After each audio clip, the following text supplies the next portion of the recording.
Um, Before we get into the bulk of the book, and we're talking about the third of the book in A Norwegian in the Family, Big Frank, I want to talk to you about the amorphous quality of memory. In one point in Big Frank's book, he talks about being inside a movie and how his memories and how he visualizes them are sort of like movies at that point. And for myself, it's just an example. I find my memories are much more multimedia. What do you think about that, and does it how you shape the memories that each individual character has? How do you best render that? And do you have any comments about the first thing that I stated, the amorphous quality of memory? Not specifically. I mean, as I've said before, I guess my work, both poetry and the prose, memory is a big part. I mean, I could imagine someone in 500 or 1,000 years, like on some starship, saying, "Oh, Dan Schneider, he was the great poet of memory," or something like that, because uh, the way we remember things, to me, is versus the way it is uh, one of the interesting dichotomies. I've got some interesting interviews coming up with some people that'll be dealing with some of this stuff over the next month or two, because I focused a lot the last few months on these actor interviews, and it gets harder to get the actors. So I'm trying to get some more interesting people to talk about things in that vein. But like Big Frank, I mean, we mentioned before, what's his name? Tony Luft probably has the most direct connection to memories with his uh, every annual Christmas memories or fantasies about Buster Crab. Big Frank, there are some things with the memory. The whole trope with the sneakers around the wires for 22 years or so, even though, I mean, it's a memory, his 22-year things, but that he sort of charts his life like that till the last time that the sneakers aren't there. That's almost as if Big Frank is holding back, and once those sneakers are gone, like 62 or 63, any chance for Big Frank to become a good person again are gone. The sneakers sort of represent his youth, some lost innocence, even though he was delinquent as a youth. Um, you know, Yeah, I thought of the ball poem it, with the sneakers, but obviously it's a much more complex and extended dialogue than that. well, But I it's interesting how he associates the sneakers with all the individual characters that he has too. So the sneakers, in a sense, get tied to other things instead of just his first initial memory where they were thrown up there and tied up in what, 8 loops or something? No, yeah, 3 loops. 5 loops I think it is, but um, I think that segment of the book, and I've written many great scenes in books, I've written many great scenes in poetry and whatnot, but that scene probably serves the same function in this book as the whole chapter in Moby Dick called The Grand Armada, when Ishmael is looking into the water and he sees the mother, I think it's humpback Yeah. whales or right whales, suckling their young underneath the water. And so he sees dozens of these in this crystal clear water. He sees dozens of these mothers suckling their young, and I don't think they kill any of the whales because they know that they need to have those whales grow up, and they have to harvest the older whales and the male whales rather than the mothers and the infants. And it's a great piece of writing. I think my uh, interlude with Big Frank and the Sneakers is maybe 2.5, 3 times as long as that chapter, maybe even a little longer. But it serves the same purpose in that it's instead of looking down into the water, Big Frank is looking up into the sky, and instead of living things and life coming to life, there's this reminder of death up there because the sneakers that were thrown up there, the boy who was bullied moves off, and I think I may have had him die early or something. The bully dies in World War II. A part of Big Frank probably has died in World War II for one reason or another. And so instead of looking down at life, Big Frank is for 22 years looking up at death, which is an inversion of the heaven and hell thing. And there's a lot of things I could go into about that whole scene. I think it's one of the great passages in the book. It's not only symbolic for the whole book and for all of the characters in the book, and it's specific to Big Frank, and it's a believable thing, just as it's believable for Ishmael and the crew of the Pequot to look down and see the Grand Armada. So is it believable that a guy in mid-20th century would be looking up into the sky of New York, either up at skyscrapers, up at airplanes taking off from the various airports, looking up at the wires, looking up at the new TV antennas, all of this new technology coming. And here's this symbol of death, these old rotting Blanche sneakers or whatnot. And then during part of that, he goes off. One of the times he speaks with a pastor, a minister, or a priest, I guess it was, from one of the parishes, and he has some interesting conversations with, I think, a blind guy. It's also a scene. The sneakers is something that I grew up with, but there's a really interesting film, not a great film, but an interesting film from 1990 starring Harvey Keitel called Smoke, about a guy who owns a smoke shop in Brooklyn. And every morning he goes out, sets up his camera at the corner of this street, the intersection of the street, and he takes a photograph. And it's the same, it's like at 8 or 9 in the morning. He takes his photograph of things passing. And so he has something like 20 years worth of daily photographs. So, 365. So he's got almost like 15,000 photographs of like 15,000 days of this street corner in Brooklyn. And sometimes the streets are quiet and dead. And the character doesn't even go on vacation because he doesn't want to miss a day of taking his photograph. And Big Frank isn't that obsessive. It's every few weeks or whatnot when he passes by the spot. But he always has to look up, and there's something reassuring to him about this symbol of death that he sees, the symbol of his past. And it's one of those scenes that I think is not only about memory, but it shows, like I said, that Big Frank is a human being. And even by that time, he's an irredeemable killer. It's not until those sneakers are gone that he's going to go from just being an evil killer to being like a super criminal. Yeah, it's the residue of his past too, but when they fall, it kind of points towards what his future could become. Well, too, and that's the thing, though. We don't know if it actually has fallen. They're just gone. It could have been that some electrical line worker. Well, he imagines that they right. But we don't really know what has happened. They could have just, in a snowstorm or a rainstorm, finally the laces gave way and they fell and they were picked up by garbage men. Some kids may have knocked them down, or maybe an electrical worker took them down. So there's this indeterminacy there too, and it's just it's a very powerful and very resonant scene. What's interesting about this scene too, and you mentioned Tony Luft, I was going to make this point when we were talking about the amorphous quality of memory and how some are different mediums of memory and how they kind of imagine, but Big Frank seems to have more there obviously than Tony Luft, who is probably the stupidest character in the whole of the book. So he is able to explain some of his memories, even if he doesn't explain them particularly well. But when they lack a way to explain their origins in any way or explain their ideas, it seems like the narrator jumps in.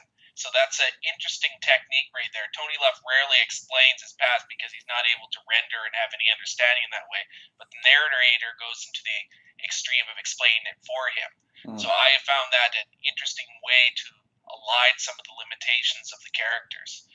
Well, yeah, and that's one of the things you have to do. In this book, because I have Dan Schneider, I have Manny Cole, I have Elaine Shaw, and sometimes I have unnamed voices, perhaps. I can do that. In different books, you don't have that. One character is maybe telling their own tale in the first person. You might have a third person narrator, or you may just get it offhandedly with a character talking about this or that, and they sort of sideways swipe by what's the real issue being discussed. And on that point, I would like to speak about archetypes. There are some hilarious scenes that we'll get into. One of them that comes to mind, since we're talking about Big Frank specifically in this, is his interaction with Aunt Essie. where it's kind of like a Goodfellas-ish scene, Yeah. the scene in Goodfellas where they all come over there and he needs a butcher knife, but his aunt is far more in on it than Joe Pesci's mother was in the Scorsese film. Yeah. She's handing him the knife and she's preparing everything for him, giving him suggestions of how to best cut up the body.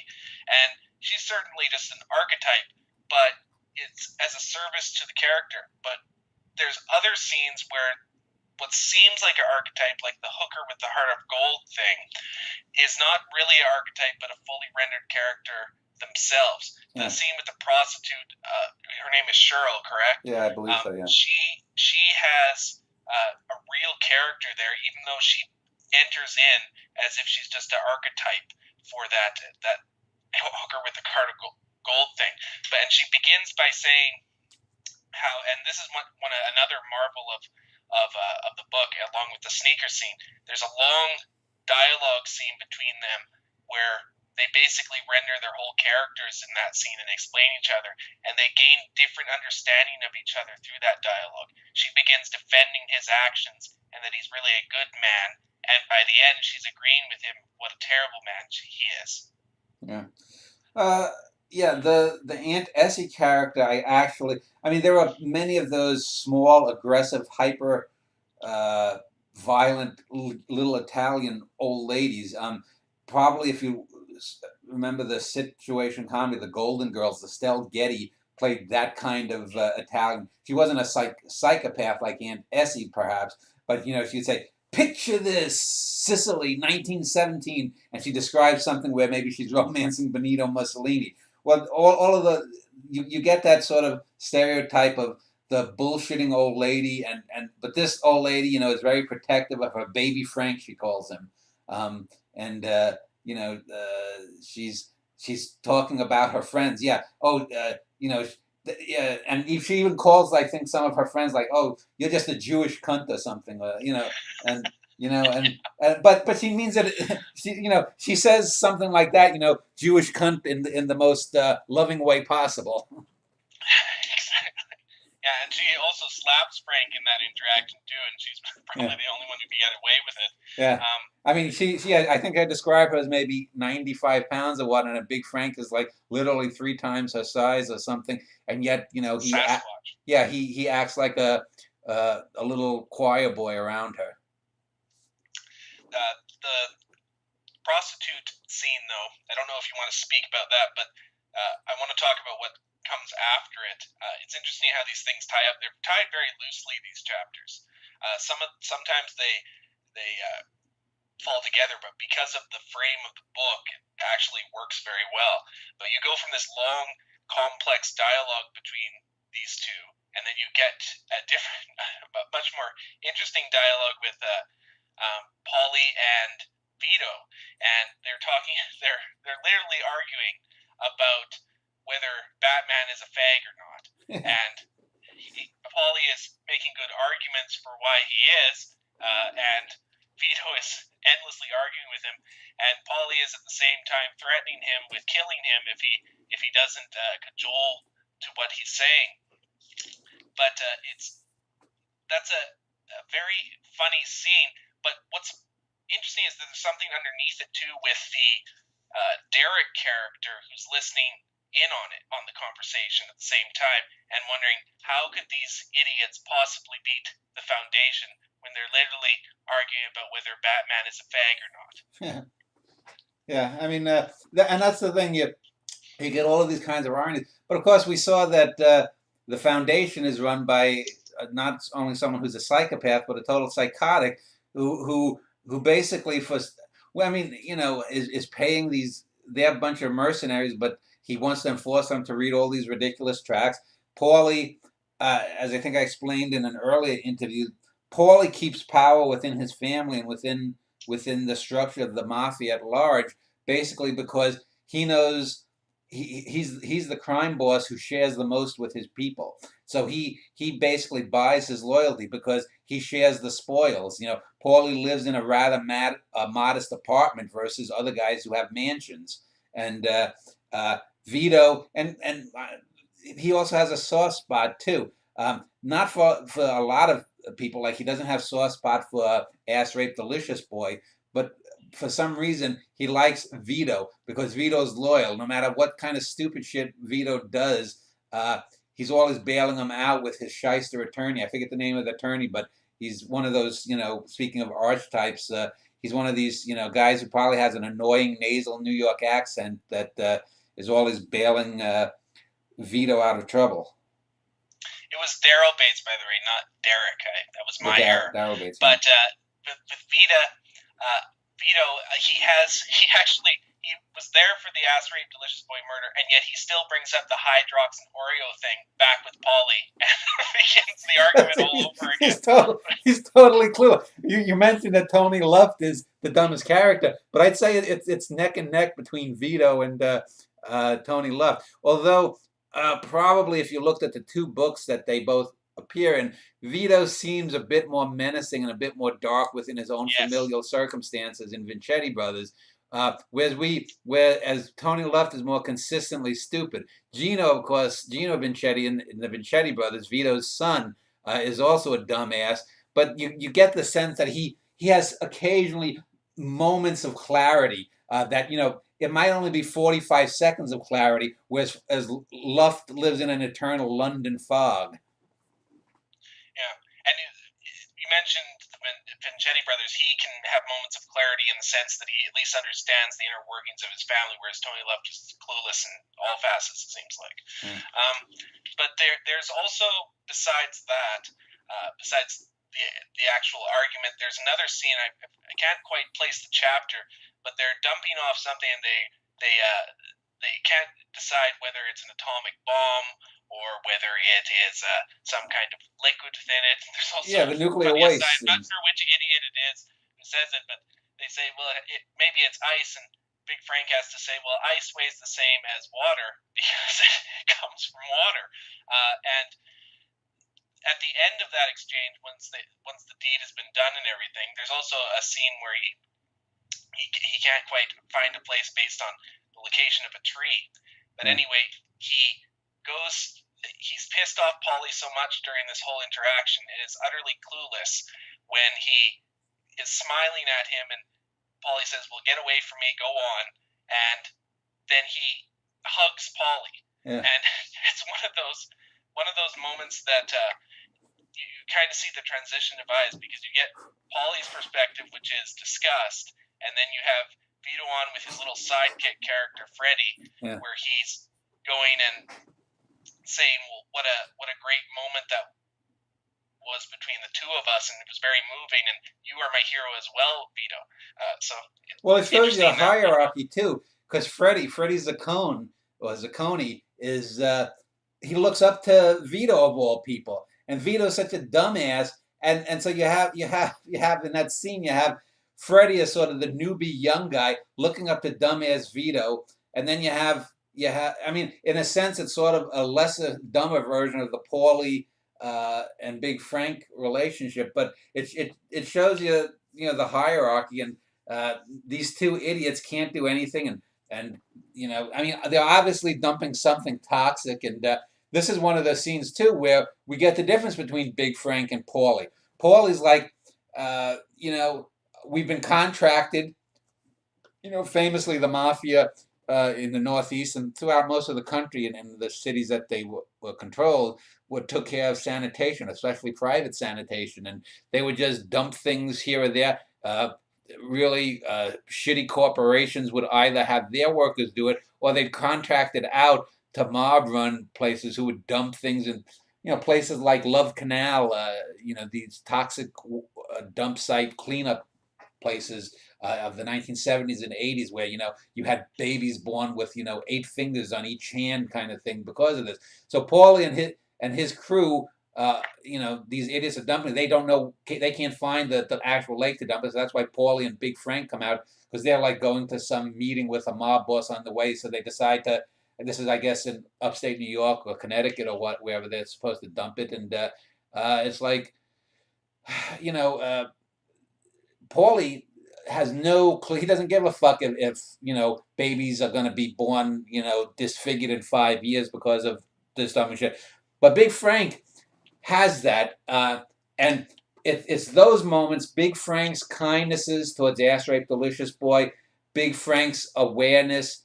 Uh, for example, Big Frank has a few scenes where he feels for Sonny Liston when Paulie's berating him, or the scene where they later captured Johnny Mathis for Paulie's birthday party, and Paulie is going off on a racist tirade and calling Mathis a fag.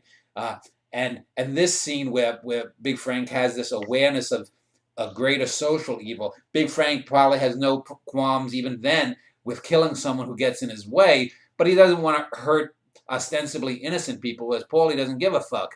And yet that sets up the ending where we see that Big Frank is just a different type of total evil than Paulie. The way he ends up killing off Paulie's brood to take over the family and have Paulie killed. So, and those kinds of scenes set up, the turn of Big Frank to become the super criminal that he is in the Vincetti brothers, because we see glimpses of his humanity. We find out a little bit more about him and his daughter through these conversations with Cheryl. We find out a little bit about his ex-wife and his current wife, and we find out, these little things, the sneaker scenes, that Big Frank has had these moments. We never see that with Paulie, and in fact, Paulie, I actually did a short story in one of my manuscripts called Domesticities in 11 Cities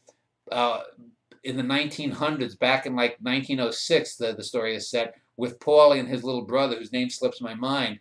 And we see even then Paulie is like drowning kittens and torturing animals. So we know Paulie is a psychopath from the get-go, whereas Big Frank probably has these tendencies, but he doesn't, like I said, he doesn't give in totally, probably until his mid-30s, when there's no coming back, and that's the symbolism of the sneakers and all of these ostensibly small humanizing moments, like not wanting to poison people with this toxic waste, just slowly disappear. He realizes who he has to be to achieve what he wants to be, whereas Paulie always was that. Well, he makes a comment with Cheryl about how it's always been a myth that they only kill their own. I wonder, since he's much more calculating than Paulie, if that's really any kind of humanity that he's showing, and more along the lines of duplicity, because he's guilted after he gets Angie's friend killed, and that may just be a way of him justifying his existence by going on to why he doesn't want to kill innocents. Well, Paul, there's I other things about him too that seem to be much more duplicitous than Paulie is. Paulie is what he is, whereas Big Frank is always hidden in his motives. Yeah, especially when. But that's the great reveal of the book later. Paulie is every bit as manipulative. We see this with the scenes with Jimmy Hoffa, and we see this with countless other scenes. Paul is every bit as manipulative. He like you said though, he is much more upfront about it. He's like, yeah, I'm a motherfucking son of a bitch. So what? Whereas Big Frank is a motherfucking son of a bitch, but he is going to put on airs in some sense. Yeah, he's in a way, if went to your country, you could compare him to, say, Donald Rumsfeld, whereas Paulie is more like Kissinger, in that he's more reveling in his mayhem than Frank is. He's more hidden and duplicitous in that sense. Wouldn't you agree with that analogy? Well, I wouldn't. I don't know about the Rumsfeld Kissinger analogy. I mean, Kissinger. I don't know if that's. But I mean, I know what you're saying, but I don't know if Kissinger and Rumsfeld would be the two best avatars to make that point. But regardless, that is sort of the difference.